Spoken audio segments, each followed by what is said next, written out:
Puji Tuhan, shalom semuanya. Shalom. Apa kabarnya hari ini? Luar biasa, amin. Amin. Teman-teman, tidak terasa PMB UKOM 2021 akan segera berakhir. Berharap setiap materi yang telah kita dapati tidak berlalu dengan begitu saja, tetapi boleh menjadi pedoman bagi kehidupan kita ke depannya. Teman-teman, pada saat ini kita akan masuk ke dalam materi 3, di mana kita akan sama-sama belajar bagaimana hidup kita diperbarui di dalam Kristus Yesus. Namun sebelum itu, saja kita satu dalam doa, kita berdoa. Bapa, sungguh kami bersyukur untuk kebaikan-Mu dalam kehidupan kami, Tuhan. Dengan penuh ucapan syukur kami datang kepadamu, Tuhan. Kami rindu untuk bersekutu bersama. Meskipun kami berada di tempat yang berbeda-beda, Tuhan, namun kami yakin dan percaya Engkau tidak terbatas oleh apapun juga. Tuhan, kami menyerahkan kegiatan kami dari awal pertengahan sampai akhirnya ke dalam tangan pengasihan-Mu, Tuhan. Kami yakin dan percaya Engkau turut bekerja dalam setiap apapun yang kami kerjakan. Terima kasih Tuhan Yesus, kami siap memuji memuliakan nama-Mu di dalam nama Tuhan Yesus Kristus. Haleluya. Amin. Tetap dalam sikap teduh teman-teman. Mari sama-sama kita mau menyembah Tuhan, karena Dia Bapa yang selalu setia di setiap masa kehidupan kita. Terima kasih Bapa, sungguh kami bersyukur Tuhan.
Mari sama-sama angkat pujian ini dari awal.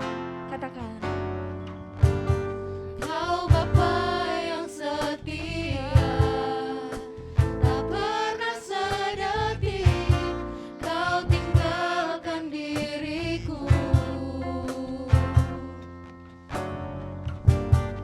Hatiku teguh di dalam janji-Mu sampai ku melihat kuasa-Mu.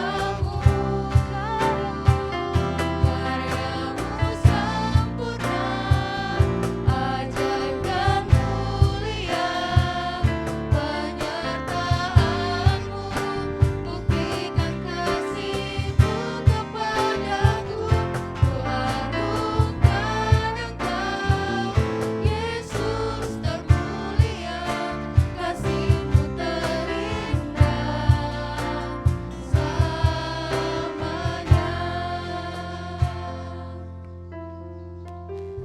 Mari saat ini secara pribadi naikkan ungkapan syukur-Mu kepada Tuhan. Bersyukur untuk kekuatan, kesehatan, nafas hidup yang masih Tuhan anugerahkan bagi engkau. Bersyukur untuk orang tua, sahabat, bahkan pendidikan yang saat ini Tuhan percayakan kepada engkau. Mari saat ini bersyukur untuk segala sesuatu yang boleh Tuhan nyatakan dalam kehidupanmu. Terima kasih Bapa. Kami menaikkan segala ungkapan syukur kami kepadamu Tuhan, sebab Engkau Allah yang begitu baik dalam kehidupan kami, Allah yang setia di tengah ketidaksetiaan kami. Terima kasih Bapa, terpujilah nama-Mu Tuhan.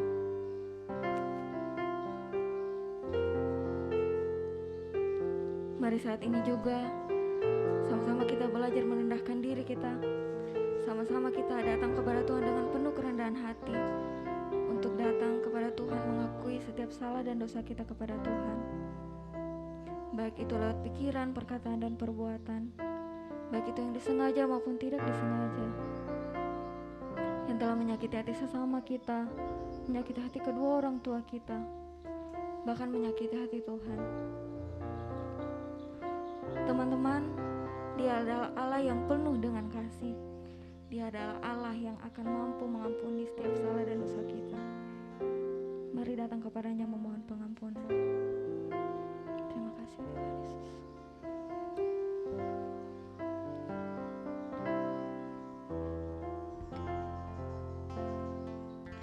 Karyamu sempurna, ajaib dan mulia, penyertaan-Mu buktikan kasih-Mu kepadaku. Ku agungkan Engkau, Yesus termulia, kasih-Mu terindah selamanya. Karyamu sempurna, ajaib dan mulia, penyertaan-Mu buktikan kasih-Mu kepadaku. Ku agungkan Engkau, Yesus termulia, kasih-Mu terindah, kasih-Mu terindah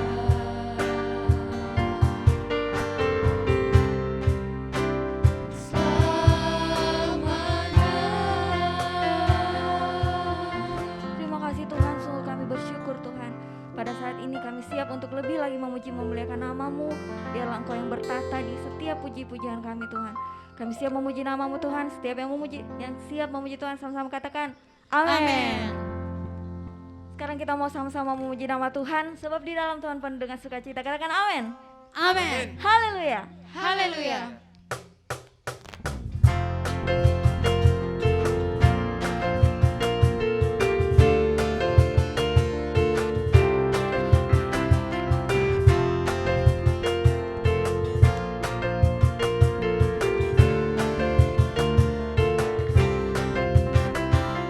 Besar dari yang ku harapkan, bukti dari segala yang tak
Bersorak-sorai lagi Tuhan. Haleluya, puji Tuhan. Teman-teman, pada saat ini mari kita siapkan hati kita. Kita mau lebih mengenal Tuhan melalui firman-Nya. Sungguh tiada kasih yang melebihi kasih Kristus kepada kita. Mari buka hatimu bagi Tuhan.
selanjutnya saya serahkan kepada hambanya, Pendeta Daud Pandolongan.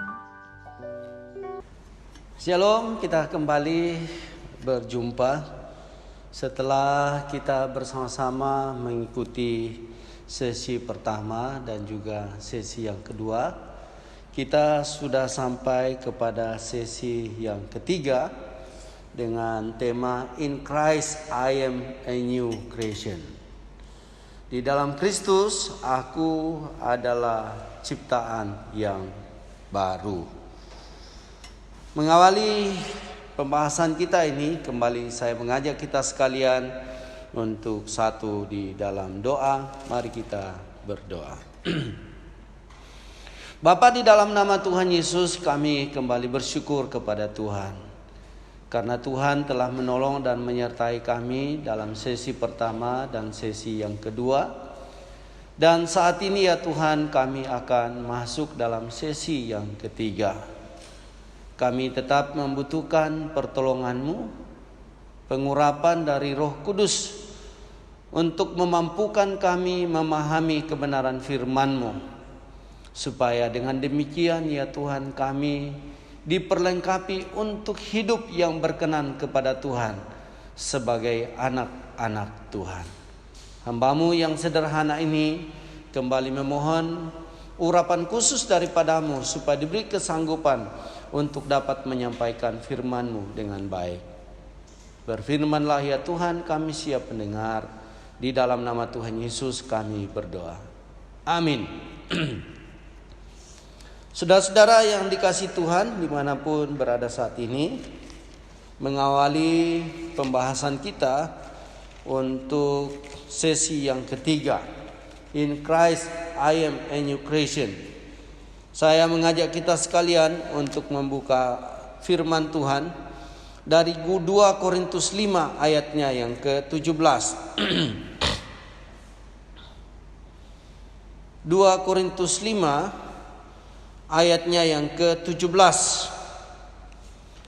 Jadi siapa yang ada di dalam Kristus, ia adalah ciptaan baru, yang lama sudah berlalu, sesungguhnya yang baru sudah datang.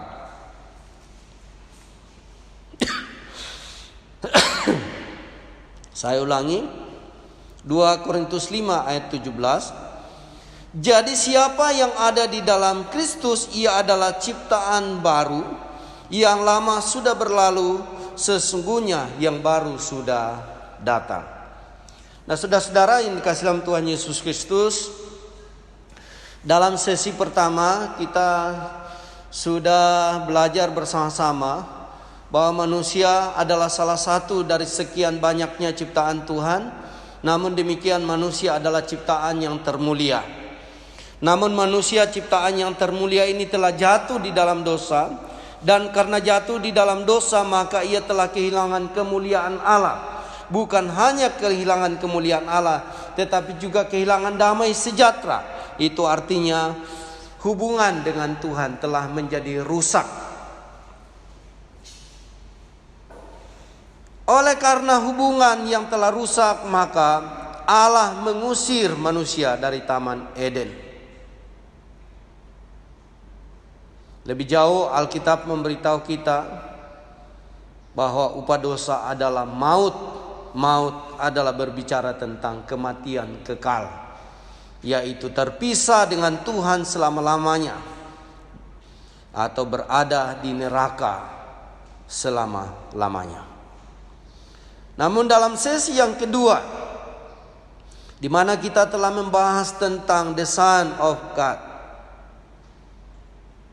anak-anak Tuhan, lalu kita belajar di sana bahwa semua manusia yang telah jatuh dalam dosa dan yang sepatutnya dimurkai ini, untuk bisa selamat dan dibebaskan dari murka Allah, supaya tidak mendapatkan hukuman yang kekal, maka ia harus buka hati menerima Yesus Kristus sebagai Tuhan dan Juru Selamatnya secara pribadi. Saudara-saudara, dalam sesi yang kedua, ketika saudara buka hati dan mengundang Yesus masuk di dalam hidupmu, maka saat itu juga engkau diangkat menjadi anak-anak Allah, sebagaimana janji firman Tuhan dalam Injil Yohanes pasal 1 ayatnya yang ke-12.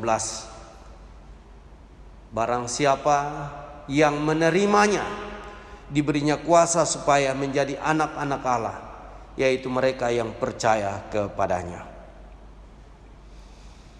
Bahwa setiap orang yang percaya kepadanya, dia diangkat menjadi anak-anak Allah. Itulah yang telah kita pelajari dalam sesi yang kedua. Di dalam sesi yang ketiga ini lebih jauh lagi, mau menunjukkan kepada kita bahwa seseorang yang mengaku percaya kepada Yesus Kristus, dia harus menunjukkan identitasnya sebagai pengikut Kristus. Dengan kata lain, tidak cukup beragama Kristen. Tidak cukup hanya menyatakan diri sebagai pengikut Kristus. Tetapi sebagai pengikut Kristus, dia harus menunjukkan bahwa dia benar-benar telah diciptakan baru. Itulah sebabnya pembahasan kita lebih lanjut mau berbicara tentang bagaimana seseorang yang percaya kepada Yesus Kristus menunjukkan ciri-cirinya sebagai pengikut Kristus. Jikalau kita telah diangkat menjadi anak-anak Allah, maka seharusnya kita memiliki ciri khas seperti Bapa kita. Ada istilah like father, like son. Sebagaimana Bapa, demikian juga anak. Dengan kata lain, ciri-ciri yang ada pada Bapa kita, orang tua kita, pasti muncul dalam diri kita sebagai anak. Nah, jikalau kita menyatakan diri bahwa kita ini adalah pengikut Kristus dan karena itu kita adalah anak-anak Allah, maka semestinya sifat-sifat, karakter-karakter ilahi itulah yang muncul dari diri kita sebagai orang percaya kepada Kristus.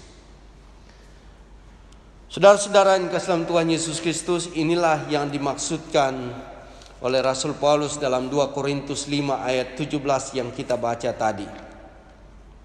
2 Korintus 5 ayatnya yang ke-17. Jadi siapa yang ada di dalam Kristus, ia adalah ciptaan baru. Yang lama sudah berlalu, sesungguhnya yang baru sudah datang.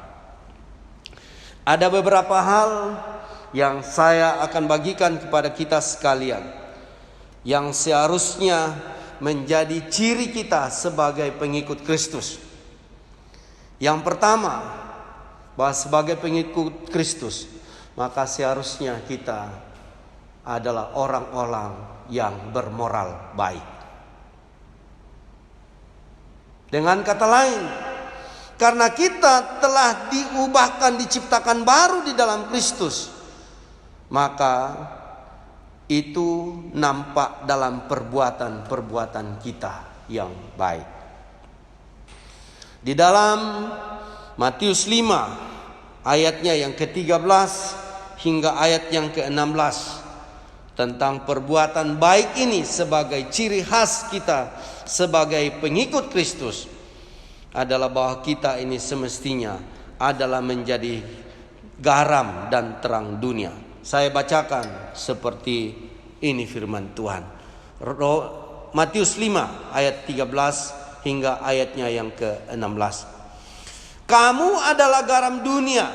Jika garam itu menjadi tawar, dengan apakah ia diasinkan? Tidak ada lagi gunanya selain dibuang dan diinjak orang. Kamu adalah terang dunia. Kota yang terletak di atas gunung tidak mungkin tersembunyi. Lagi pula, orang tidak menyalakan pelita lalu meletakkannya di bawah gantang, melainkan di atas kaki dian, sehingga menerangi semua orang di dalam rumah itu. Ayat yang ke-16 menjadi makna utama dari terang dan garam ini. Demikianlah hendaknya terangmu bercahaya di depan orang, supaya mereka melihat perbuatanmu yang baik dan memuliakan Bapamu yang di surga. Jadi sebagai seorang yang hidup di dalam Kristus, kita adalah merupakan ciptaan yang baru. Dan karenanya dalam menjalani kehidupan kita sebagai orang yang percaya kepada Kristus, kita harus menunjukkan perbuatan-perbuatan yang baik. Kita harus tampil beda. bahwa dalam hal manusia pada umumnya kecenderungannya melakukan pelanggaran, dosa dan kesalahan, bahkan menganggap dosa itu sebagai hal yang biasa-biasa saja. Maka sebagai pengikut Kristus, kita tampil beda. Kita hidup saleh, kita hidup berbuat baik sebagai ciri khas orang yang telah diubahkan di dalam Kristus. Itu yang pertama. Sebagai pengikut Kristus yang telah lahir baru, seharusnya kita menunjukkan dalam hidup kita bahwa kita ini berbuat baik, menjaga kekudusan hidup. Selanjutnya, jikalau kita memperhatikan petunjuk-petunjuk yang diberikan Kristus kepada murid-muridnya, maka juga kita dapat mengerti bahwa seorang pengikut Kristus seharusnya menunjukkan ciri khas dalam hidup saling mengasihi. Inilah ciri khas seorang pengikut Kristus, yaitu bahwa mereka hidup saling mengasihi satu dengan yang lain. Dalam Yohanes 15 ayatnya yang ke-9 hingga ayat yang ke-17, sangat jelas di sana Tuhan Yesus memberikan petunjuk kepada para pengikutnya agar hidup saling mengasihi sebagaimana firman Tuhan berkata, Yohanes 15 ayat 9 sampai 17. Seperti Bapa telah mengasihi aku, demikianlah juga aku telah mengasihi kamu. Tinggallah di dalam kasihku itu. Jikalau kamu menuruti perintahku, kamu akan tinggal di dalam kasihku seperti aku menuruti perintah Bapakku dan tinggal di dalam kasihnya. Semuanya itu kukatakan kepadamu supaya sukacitaku ada di dalam kamu dan sukacitamu menjadi penuh. Inilah perintahku, yaitu supaya kamu saling mengasihi seperti aku telah mengasihi kamu. Tidak ada kasih yang lebih besar daripada kasih seorang yang memberikan nyawanya untuk sahabat-sahabatnya. Kamu adalah sahabatku jikalau kamu berbuat apa yang kuperintahkan kepadamu. Aku tidak menyebut kamu lagi hamba, sebab hamba tidak tahu apa yang diperbuat oleh tuannya. Tetapi aku menyebut kamu sahabat, karena aku telah memberitahukan kepada kamu segala sesuatu yang telah kudengar dari Bapakku. Bukan kamu yang memilih aku, tetapi aku yang memilih kamu. Dan aku telah menetapkan kamu supaya kamu pergi dan menghasilkan buah, dan buahmu itu tetap, supaya apa yang kamu minta kepada Bapa dalam namaku diberikan kepadamu. Inilah perintahku kepadamu, kasihilah seorang akan yang lain. Inilah identitas sebagai seorang pengikut Kristus, bahwa identitasnya adalah hidupnya bermoral saleh, tetapi juga hidupnya saling mengasihi satu dengan yang lainnya. Selain daripada itu, kita mendapatkan juga petunjuk firman Tuhan dalam Galatia pasal 5 ayatnya yang ke-22 sampai 23, bahwa seorang pengikut Kristus seharusnya memiliki identitas yang terwujud dalam buah roh. Galatia 5 ayatnya yang ke-22 berkata, tetapi buah roh ialah kasih, sukacita, damai sejahtera, kesabaran, kemurahan, kebaikan, kesetiaan, kelemah lembutan, penguasaan diri. Tidak ada hukum yang menentang hal-hal itu. Sebagai pengikut Kristus, maka seharusnya kita memiliki identitas ini. Kita hidup bermoral di tengah-tengah dunia yang rusak moral. Kita hidup saling mengasihi di tengah-tengah dunia yang penuh dengan kebencian. Kita menghasilkan buah roh, yaitu kasih, sukacita, damai sejahtera, kesabaran, kemurahan, kebaikan, kesetiaan, kelemah lembutan, penguasaan diri. Kita hidup menghasilkan buah roh di tengah-tengah dunia yang hidup dalam kedagingan. Ada begitu banyak petunjuk-petunjuk lain lagi di dalam Alkitab tentang bagaimana seharusnya seorang pengikut Kristus menunjukkan identitas dirinya. Kita dapat memperhatikan dalam Efesus pasalnya yang ke-5 secara keseluruhan menunjukkan kepada kita bahwa identitas seorang Kristen itu dapat terlihat dari tutur katanya yang baik. Identitas seorang pengikut Kristus dapat terlihat dari pola pikirnya yang benar. Bahwa identitas seorang pengikut Kristus dapat terlihat dengan dia setia kepada Tuhan. Kiranya Tuhan menolong dan berkati kita sekalian. Jangan hanya puas menjadi pengikut Kristus, tetapi marilah tunjukkan kepada dunia bahwa kita punya ciri-ciri sebagai anak-anak Tuhan. Milikilah moral yang baik, hiduplah saling mengasihi, hasilkanlah buah roh, jagalah tutur kata,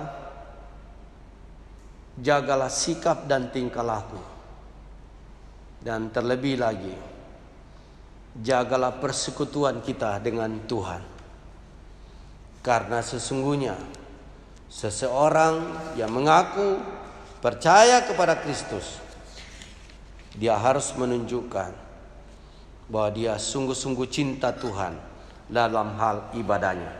Meskipun dalam situasi pandemi COVID-19 yang tidak memungkinkan kita untuk beribadah bersama dalam satu tempat, tetapi itu tidak mengurangi semangat kita untuk beribadah secara pribadi dari rumah kita masing-masing. Alkitab berkata dalam Ibrani 10 ayatnya yang ke-25. Janganlah kita menjauhkan diri dari pertemuan-pertemuan ibadah kita seperti yang dibiasakan oleh beberapa orang. Tetapi marilah kita saling menasihati dan semakin giat melakukannya menjelang hari Tuhan yang mendekat. Saudara-saudara yang dikasihi Tuhan, kita patut bersyukur untuk wadah ini yang disediakan bagi saudara-saudara sekalian. Biarlah kita tetap mengikuti program-program pemuridan dari UKOM Fakultas Teknik ini. Jangan kendor dan patah semangat untuk beribadah kepada Tuhan. Marilah kita menunjukkan jati diri kita sebagai pengikut Kristus dengan semakin bertambah dewasa dalam iman, rajin beribadah, makin bermoral. Kita tidak hidup dalam kebencian, tapi hidup dalam kasih. Kita makin menunjukkan buah-buah roh di tengah-tengah dunia yang hidup dalam kedagingan. Jagalah tutur kata, sikap dan tingkah laku kita. Hiduplah memuliakan Tuhan dan jadilah berkat bagi banyak orang. Amin. Demikianlah sesi 3 kita bisa lewati. Kiranya Tuhan menolong dan berkati kita sekalian. Saya ajak kita kembali untuk berdoa bersama-sama. Mari kita berdoa. Ya Tuhan yang sangat baik, kembali kami bersyukur kepadamu atas kasih, kebaikan dan pertolongan-Mu yang Engkau nyatakan bagi kami, sehingga kami telah mengikuti sesi pertama, sesi kedua, dan sesi yang ketiga ini. Biarlah kiranya kebenaran firman-Mu ini tidak berlalu begitu saja, tapi benar-benar ya Tuhan, setiap kebenaran yang kami dapatkan membawa pertumbuhan iman kami, sehingga Engkau dapati kami ya Tuhan dalam jalani hidup di dunia ini. Kami tidak mengecewakan Tuhan, tetapi kami menyenangkan hati Tuhan, karena Engkau dapati kami menjadi pelaku-pelaku firman-Mu. Terima kasih Bapa untuk waktu yang indah ini. Dalam nama Tuhan Yesus kami berdoa dan bersyukur. Amin.